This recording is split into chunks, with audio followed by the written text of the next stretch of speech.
Les électeurs se déplacent en masse, ils se sont bien emparés du vote par anticipation, donc ça c'est quand même signe que la campagne passionne, s'il en fallait un.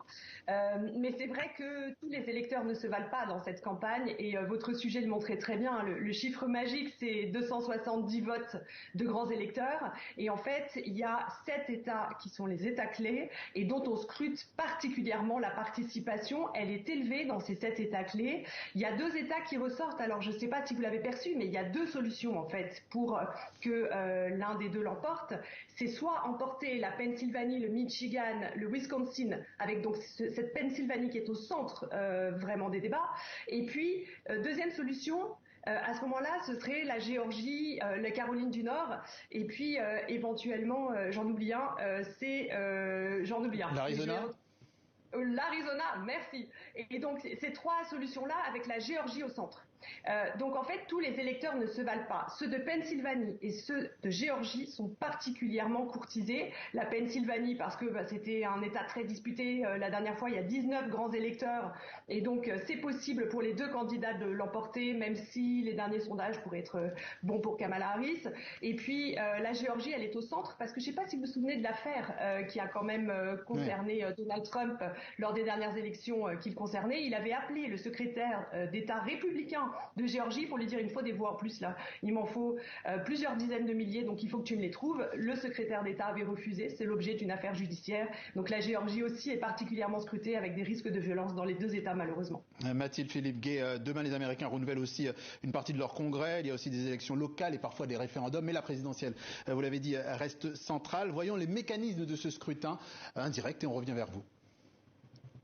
Aux États-Unis, l'élection présidentielle est un duel en 51 manches. 51 pour les 50 États, plus la capitale fédérale, Washington. Dans chaque État, les Américains n'élisent pas directement Donald Trump ou Kamala Harris, mais des grands électeurs représentant leurs 2 partis. Ce sont eux qui désignent ensuite officiellement le nouveau président.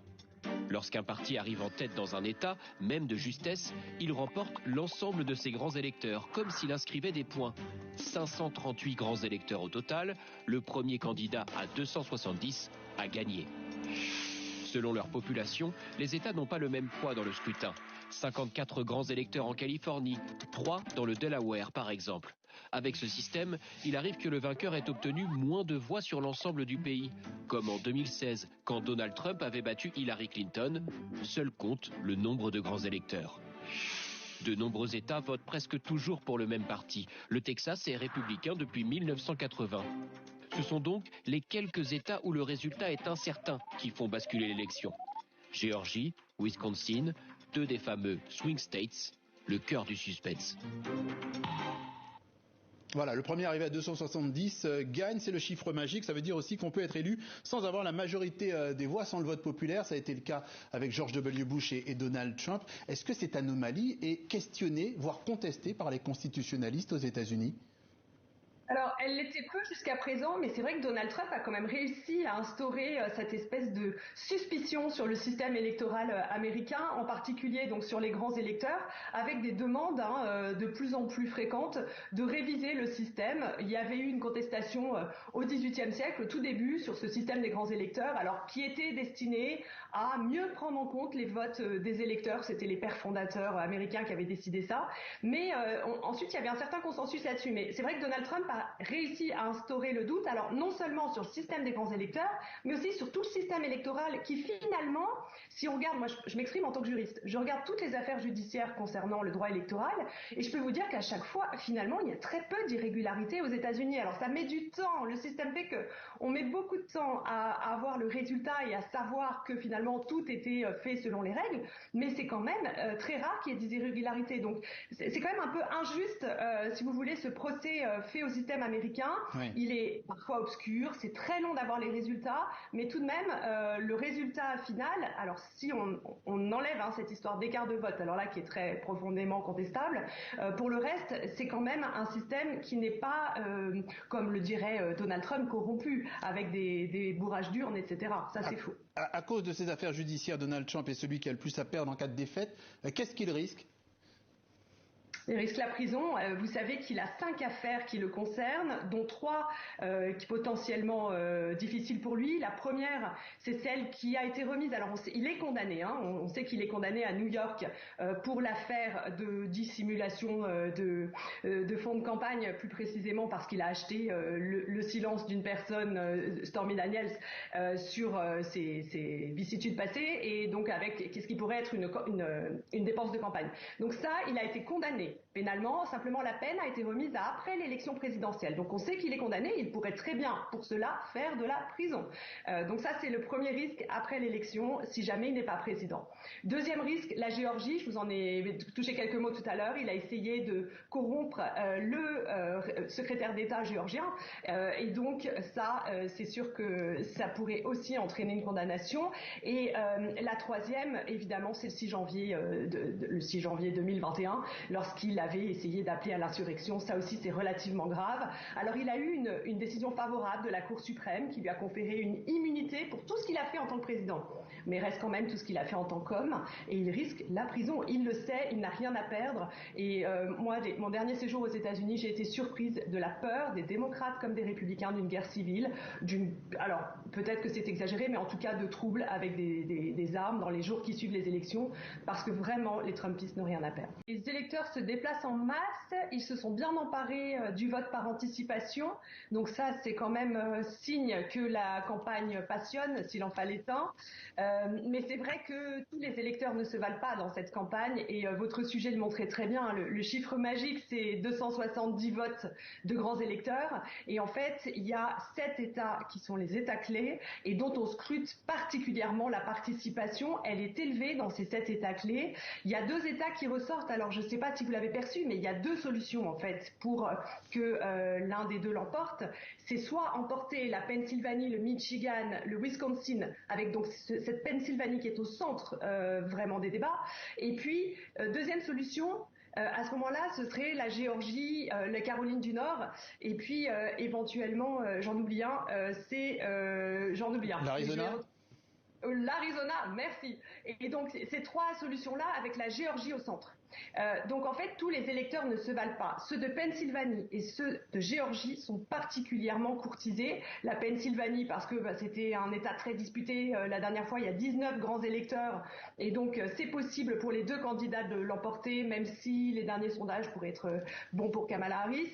Et puis la Géorgie, elle est au centre parce que je ne sais pas si vous vous souvenez de l'affaire qui a quand même concerné Donald Trump lors des dernières élections qu'il concernait. Il avait appelé le secrétaire d'État républicain de Géorgie pour lui dire: il me faut des voix en plus là, il m'en faut plusieurs dizaines de milliers, donc il faut que tu me les trouves. Le secrétaire d'État avait refusé, c'est l'objet d'une affaire judiciaire. Donc la Géorgie aussi est particulièrement scrutée avec des risques de violence dans les 2 États malheureusement. Mathilde Philippe-Gay, demain les Américains renouvellent aussi une partie de leur congrès, il y a aussi des élections locales et parfois des référendums, mais la présidentielle, vous l'avez dit, reste centrale. Voyons les mécanismes de ce scrutin indirect et on revient vers vous. Aux États-Unis, l'élection présidentielle est un duel en 51 manches. 51 pour les 50 États, plus la capitale fédérale, Washington. Dans chaque État, les Américains n'élisent pas directement Donald Trump ou Kamala Harris, mais des grands électeurs représentant leurs 2 partis. Ce sont eux qui désignent ensuite officiellement le nouveau président.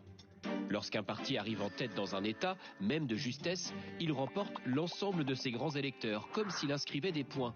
538 grands électeurs au total, le premier candidat à 270 a gagné. Selon leur population, les États n'ont pas le même poids dans le scrutin. 54 grands électeurs en Californie, 3 dans le Delaware par exemple. Avec ce système, il arrive que le vainqueur ait obtenu moins de voix sur l'ensemble du pays. Comme en 2016, quand Donald Trump avait battu Hillary Clinton, seul compte le nombre de grands électeurs. De nombreux États votent presque toujours pour le même parti. Le Texas est républicain depuis 1980. Ce sont donc les quelques États où le résultat est incertain qui font basculer l'élection. Géorgie, Wisconsin, 2 des fameux swing states, le cœur du suspense. Voilà, le premier arrivé à 270 gagne, c'est le chiffre magique. Ça veut dire aussi qu'on peut être élu sans avoir la majorité des voix, sans le vote populaire. Ça a été le cas avec George W. Bush et Donald Trump. Est-ce que cette anomalie est questionnée, voire contestée par les constitutionnalistes aux États-Unis ? Alors, elle l'était peu jusqu'à présent, mais c'est vrai que Donald Trump a quand même réussi à instaurer cette espèce de suspicion sur le système électoral américain, en particulier donc sur les grands électeurs, avec des demandes de plus en plus fréquentes de réviser le système. Il y avait eu une contestation au XVIIIe siècle, au tout début, sur ce système des grands électeurs, alors qui était destiné à mieux prendre en compte les votes des électeurs. C'était les pères fondateurs américains qui avaient décidé ça. Mais ensuite, il y avait un certain consensus là-dessus. Mais c'est vrai que Donald Trump a réussi à instaurer le doute, alors non seulement sur le système des grands électeurs, mais aussi sur tout le système électoral qui finalement, si on regarde, moi je m'exprime en tant que juriste, je regarde toutes les affaires judiciaires concernant le droit électoral et je peux vous dire qu'à chaque fois, finalement, il y a très peu d'irrégularités aux États-Unis. Alors ça met du temps, le système fait que on met beaucoup de temps à avoir le résultat et à savoir que finalement tout était fait selon les règles, mais c'est quand même très rare qu'il y ait des irrégularités. Donc c'est quand même un peu injuste, si vous voulez, ce procès fait au système américain. Oui. Il est parfois obscur, c'est très long d'avoir les résultats, mais tout de même, le résultat final, alors si on enlève cette histoire d'écart de vote, alors là qui est très profondément contestable, pour le reste, c'est quand même un système qui n'est pas, comme le dirait Donald Trump, corrompu, avec des bourrages d'urnes, etc. Ça, c'est faux. À cause de ces affaires judiciaires, Donald Trump est celui qui a le plus à perdre en cas de défaite.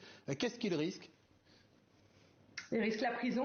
Vous savez qu'il a 5 affaires qui le concernent, dont 3 qui potentiellement difficiles pour lui. La première, c'est celle qui a été remise. Alors, il est condamné. On sait qu'il est condamné à New York pour l'affaire de dissimulation de fonds de campagne, plus précisément parce qu'il a acheté le silence d'une personne, Stormy Daniels, sur ses vicissitudes passées, et donc avec qu'est-ce qui pourrait être une dépense de campagne. Donc ça, il a été condamné pénalement, simplement la peine a été remise à après l'élection présidentielle. Donc on sait qu'il est condamné, il pourrait très bien pour cela faire de la prison.